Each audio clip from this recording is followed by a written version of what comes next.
안녕하세요. 잇 바이블입니다. 오늘 우리가 함께 나눌 말씀 시편 39편의 말씀입니다. 함께 말씀 읽겠습니다. 내가 속으로 다짐하였다. 나의 길을 내가 지켜서 내 혀로는 죄를 짓지 말아야지. 악한 자가 내 앞에 있는 동안에는 나의 입에 재갈을 물려야지. 그래서 나는 입을 다물고 아무 말도 하지 않았다. 심지어 좋은 말도 하지 않았더니 걱정 근심만 더욱더 깊어갔다. 가슴속 깊은 데서 뜨거운 열기가 치솟고 생각하면 할수록 울화가 치밀어 올라서 주님께 아뢰지 않고는 견딜 수 없었다. 주님 알려주십시오. 내 인생의 끝이 언제입니까? 내가 얼마나 더 살 수 있습니까? 나의 일생이 얼마나 덧없이 지나가는 것인지를 말씀해 주십시오. 주님께서 나에게 한 뼘 길이밖에 안 되는 날을 주셨으니 내 일생이 주님 앞에서는 없는 것이나 같습니다.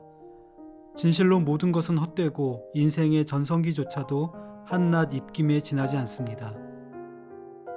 걸어 다닌다고는 하지만 그 한평생이 실로 한 오락이 그림자일 뿐 재산을 늘리는 일조차도 다 허사입니다.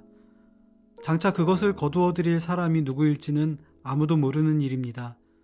그러므로 주님, 이제 내가 무엇을 바라겠습니까? 내 희망은 오직 주님뿐입니다. 내가 지은 그 모든 죄악에서 나를 건져 주십시오. 나로 어리석은 자들의 조롱거리가 되지 않게 해 주십시오.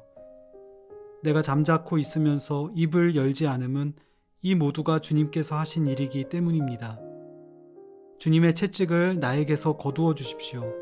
주님의 손으로 나를 치시면 내 목숨은 끊어지고 맙니다. 주님께서 인간의 잘못을 벌하시고 그 아름다움을 조미 먹은 옷같이 삭게 하시니 인생이란 참으로 허무할 뿐입니다. 주님, 내 기도를 들어주십시오. 내 부르짖음에 귀를 기울여 주십시오. 내 눈물을 보시고 잠잠히 계시지 말아 주십시오.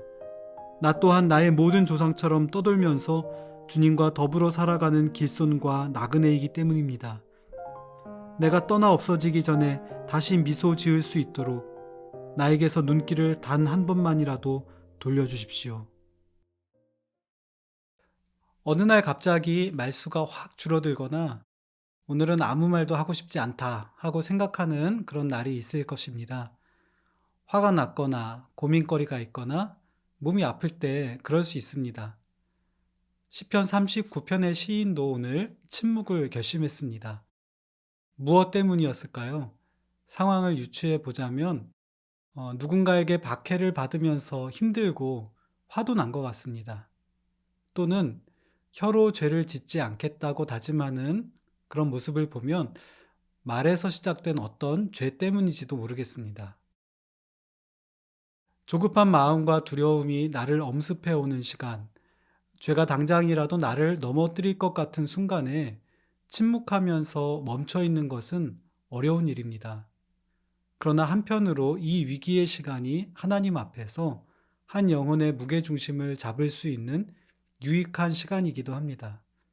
내 영혼이 요동칠 때, 죄악의 속삭임이 코앞에 다가왔을 때 나는 주로 어떤 선택을 합니까?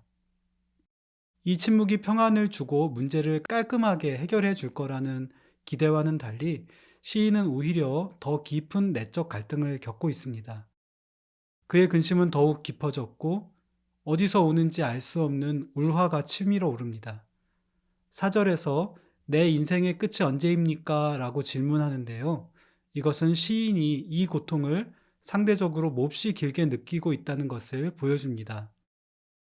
그때 시인의 반응을 주목해 볼 필요가 있습니다. 그는 자신이 이런 식으로 얼마나 더 살아야 하는지 무례해 보일 정도로 하나님께 따져 묻습니다.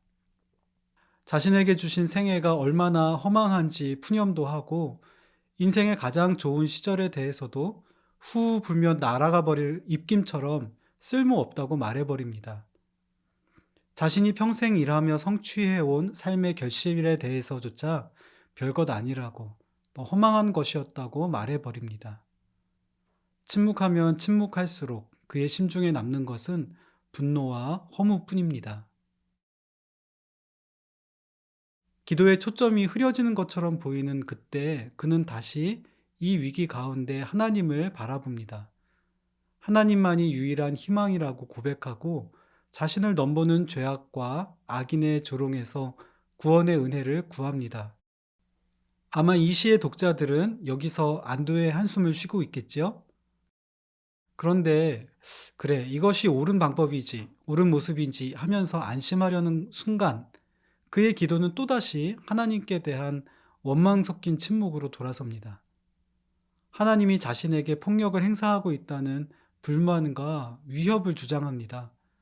무엇인지는 모르지만 자신을 징계하시는 그분의 공포를 느끼고 있으며 온전히 자신이 좀먹어 식어버리는 좌절을 경험합니다. 그리고 이 모든 일에 대해서 하나님을 탓하고 있습니다. 이상하지 않습니까? 무슨 시편이 이래 하는 기분이 드시지 않나요?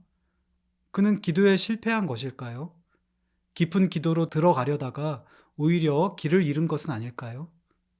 아니면, 그래, 사실 나도 이런 마음이 들 때가 있어. 그렇지 하는 마음이 들지는 않습니까?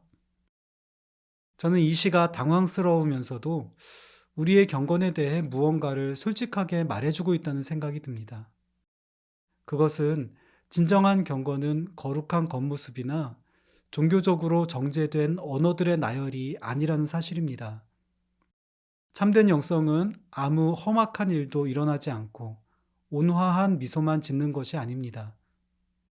하나님을 만나려 할 때 내가 삶 가운데 겪는 좌절과 절망, 이해할 수 없는 불만과 원망조차도 그분의 테이블 위에 올려놓을 수 있습니다.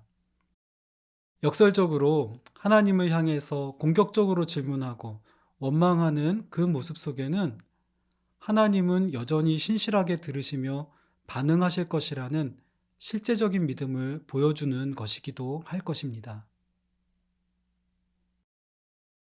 결국 시인의 불안정했던 영혼은 깊은 침묵과 하나님을 향한 원성 사이의 갈짓자 행보 속에서 천천히 초점을 형성해 갑니다. 12절에서 시인은 자신이 길손, 히브리어로 게르라고 하고요. 또 나그네, 토샤브라고 고백합니다. 이 단어들은 혈연 관계나 결속력 있는 공동체에서 내쳐져 있는, 그러므로 무방비 상태에 있는 사람을 뜻합니다. 모든 사회적 관계가 혈연 중심으로 강하게 형성되었던 고대 사회에서 나그네가 되었다는 사실은 사실상 그가 버림받았음을 뜻합니다. 어디서도 존재 의미와 가치가 없는, 그야말로 숨막히고 찢겨나갈 것 같은 외로움과 공포가 와닿습니다.